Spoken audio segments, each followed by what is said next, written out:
জানো মা, আমি না কবিতা লিখেছি, তোমরা পড়বে কি তা?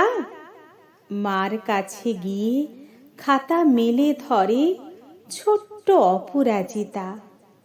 রাগী চোখ মেলে মা তাকে বলেন, মাথা কি খারাপ হলো? ছাই পাঁশ সব না লিখে বরং অঙ্কের খাতা খোলো। গুটি গুটি পায়ে গেল সে বাবার কাছে। কবিতা লিখেছি ও বাবা, তোমার দেখার সময় আছে? মুখটি না তুলে বললেন বাবা, কবিতা লিখেছ? বেশ, পড়বো তো বটেই, আগে খবরের কাগজটা করি শেষ।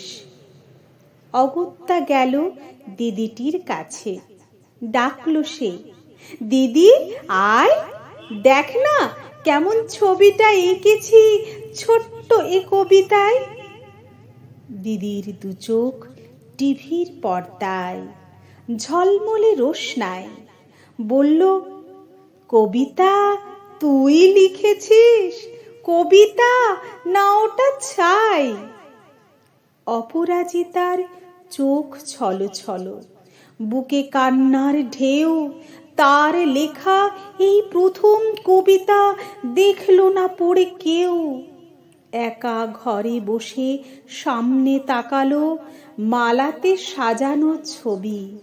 স্নিগ্ধ দু চোখে রয়েছেন চেয়ে সহজ পাঠের কবি। কবিতার খাতা মেলে সে ধরল, ঠোঁট দুটি থর থর, বলল, ঠাকুর কেউ না পড়ুক, তুমি এ কবিতা পড়ো। কি জানি কি করে কি যে হয়ে গেল এ কথার সাথে সাথে রবি ঠাকুরের মালা থেকে ফুল ঝরল সে খাতাটিতে।